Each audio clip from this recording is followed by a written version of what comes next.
Hop, assalomu alaykum hurmatli tinglovchilar. Bugun yana sizlar bilan psixologiya tarixida navbatdagi kursimizni davom ettiramiz. Avvalgi darsimizda o'sha kasblar bo'yicha ularning muhim jihatlari, psixologik tasnifi haqida gaplashib o'tdik, mavzumizni o'tdik. Bugungi darsimizda endi o'shani mantiqiy davomi sifatida psixolog kasbini rivojlanishi bo'yicha demak sizlar bilan bugungi darsimizni olib boramiz. Hop, bu yerda ko'pchilikni bugungi kunda bizni jamiyatimizda ko'pchilikni qiziqtirganmi yoki bo'lmasam ma'lum bir to'xtamga kelishida qiyinchilikka duch keluvchi bir tushunchalarni mana rasm orqali ko'rish mumkin. Psixolog o'zi kim? Uni psixoterapevt, psixiatr bilan farqi nimada degan savollarga biroz bo'lsa oydinlik kiritib ketish zarurati mavjud. Sababi hozir bizni jamiyatimizda psixolog ko'magiga borsa, o'sha yordam so'rab borsa, uni noto'g'ri tushunishadi, chunki ular uni ruhiy jihatdan nosog'lom deb hisoblashadi va bu o'sha psixolog va psixiatrni hali to'liq ajrata olmaganligidan dalolat beradi. Ya'ni psixolog bu mutlaqo sog'lom odamlar bilan ma'lum vaziyatlarda ishlaydigan mutaxassis bo'lsa, bu yerda psixiatr bu o'sha ozroq ruhiy buzilishlari chuqurroq bo'lgan shu bilan tibbiy nuqtai nazardan ishlaydigan bir mutaxassisni nazarda tutishimiz mumkin. Mana bu yerda ularni farqlarini ko'rish mumkin. Bu yerda psixolog o'sha mutaxassis insonlarni, sog'lom insonlarni o'rganadi, tuzatadi. Ya'ni tuzatadi degan jihati ba'zida bizda shunaqa yengil muammolar iskanjasida qolamiz. Natijada bu yerda bir mutaxassisni, ya'ni psixologni ko'magiga muhtoj bo'lamiz. U inson hayotida turli sohalarda yordam beradi, shaxsiy muammolari, adaptatsiya, moslashish muammolari, boshqalar bilan muloqot, muomalani tashkil etish, mana bu jihatlaridagi qiyinchilik, muammolarida yordam beradi. Endi psixoterapevt odatda bu qo'shimcha qayta tayyorlashdan o'tgan, ma'lum darajada tibbiy deymiz, chuqurlashtirilgan bilimga ega bo'lgan mutaxassis sifatida qaraymiz. U psixoterapiya usullaridan foydalanishi mumkin bo'lgan oliy tibbiy ma'lumotga ega bo'lgan. Bu yerda ham endi tibbiy ma'lumotga ega bo'lganligi talab qilinadi. Ruhiy kasalliklarni dori-darmonlarsiz davolash.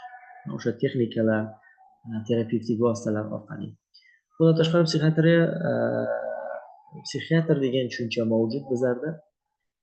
Psixiatr endi bu haqiqiy tomonidagi shifokor deb olish mumkin. Ya'ni tibbiy bilimga ko'proq ega bo'lgan, o'sha inson ruhiyati bilan birgalikda tibbiy bu yerda jarayonlarni yaxshi tushunadigan mutaxassis. Ular kasalliklarni tashxislash, oldini olish, o'rganish, davolashga bag'ishlangan bo'lim shifokori sifatida bu yerda ularni e'tirof etib o'tishimiz mumkin bo'ladi. Xo'p, endi bu yerda bir qancha psixologning faoliyati bir qancha bo'limlarda bizlar ko'rishimiz mumkin bo'ladi.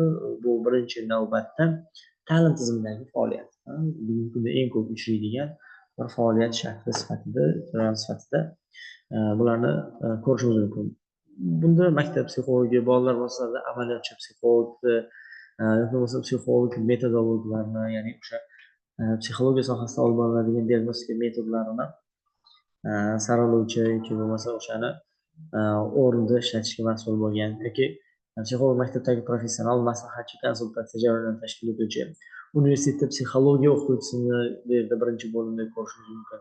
Ijtimoiy psixologlar turli markazlarda, oila psixologlar maslahatchilarini demak birinchi bo'limga, birinchi guruhga kiritishimiz mumkin. Va bundan tashqari ikkinchi bo'limda sog'liqni saqlash sohasidagi psixologlar, tibbiyot, psixologiya yo'nalishi, shoshilinch psixologik yordam xizmatini, psixolog maslahatchilarini bu yerda aytib o'tishimiz mumkin bo'ladi. Va bundan tashqari uchinchi bo'limda fuqarolik, sanoat, ishlab chiqarish sohalaridagi psixolog mutaxassislarni nazarda tutishimiz mumkin. Fuqarolik aviatsiyalari psixologlari, harbiy psixologlarni ham shular jumlasida kiritishimiz mumkin. HR maslahatchilari, ya'ni kadrlarni saralash ishlarida ko'makchi sifatida bularni yana ko'rish mumkin. Tajribali psixologlar xodimlarni boshqarishda psixodiagnostika, ya'ni o'sha xodimlarning xususiyatlarini, o'ziga xos jihatlarini aniqlashga qaratilgan bir jihatlarda mutaxassisni bu yerda ko'rishimiz mumkin. Va bundan tashqari tashkiliy ishlarni, psixologik tashkiliy ishlarni amalga oshiradigan mutaxassislarni ko'rishimiz mumkin. Hop, birinchi bo'lib tarixiy nuqtai nazarga qaraydigan bo'lsak, psixolog kasbi qachondan bu yerda boshlanganiga e'tibor beramiz. Birinchi navbatda 1933-yilda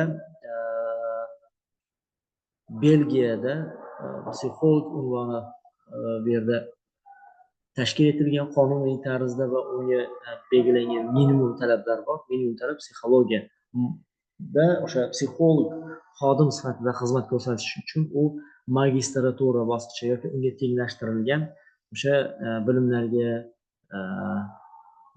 diplomga ega bo'lishi kerak bo'ladi. Bundan tashqari AQSh yoki Kanadadagi mutaxassis psixologlarni ko'rishimiz mumkin. Bularda ham o'sha magistrlik darajasi talab etiladi. Bu yerda psixolog kasbini tarixiy taraqqiyotida ko'ryapmiz, qonuniy tarzda o'sha hukumat tomonidan e'tirof etilgan mutaxassis sifatida birinchi dastlab 1933-yilda Belgiyada bo'lganligini bu yerda ko'rishimiz mumkin.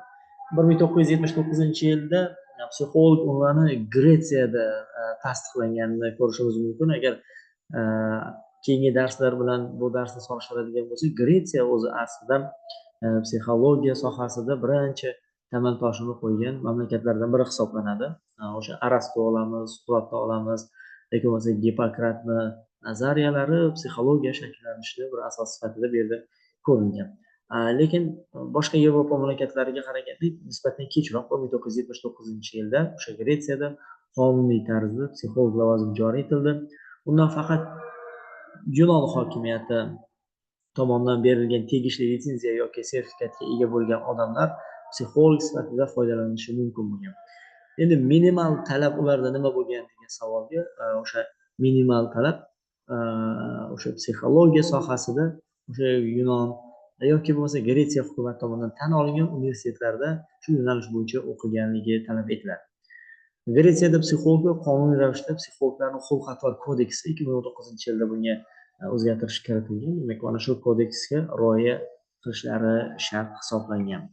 Xo'p, agar biz zamonaviy texnik vositalardan foydalanib bu yerda psixologga qaraydigan bo'lsak, birinchi foydalanadigan manba bu Wikipedia. O'shanda bu yerda ko'ryapsiz, mana bir qancha savollar beryapti. Кто был первым психологом в мире? Birinchi dunyodagi birinchi psixolog kim bo'lgan? Kim bu kasbni o'ylab topgan yoki qachon dunyoga kelgan? Qachon birinchi psixolog paydo bo'lgan degan savollar bu yerda ko'zimizga tashlanadi va bularga atroflicha shundoq javob berishimiz mumkin bo'ladi. Ya'ni birma-bir ochib qaraydigan bo'lsak, bu ma'lumotlarda ham birinchi navbatda kim birinchi psixolog lavozimini egallagan, kim bo'lgan birinchi psixolog desa, rasmiy tarzda, ya'ni bugungi kun nuqtai nazardan qaraydigan psixolog sifatida buni Wilhelm Wundt, ya'ni biz bilamiz tarixdan, psixologiya tarixidan psixologiyani falsafa fanidan mustaqil fan bo'lishiga o'zini hissasini qo'shgan, o'sha Leipzigda o'zini maxsus laboratoriyasini ochdi va bu orqali psixologiyada ayrim jarayonlarni asoslab berdi. Natijada psixologiya mustaqil fan bo'ldi. Shuning uchun ham bu yerda Wikipediyada birinchi psixolog kim degan savolga Wilhelm Wundt deb javob berayotganligini ko'rish mumkin va bunga bir qancha asoslarni ham keltirib ko'rsatib o'tishimiz mumkin. Endi bundan tashqari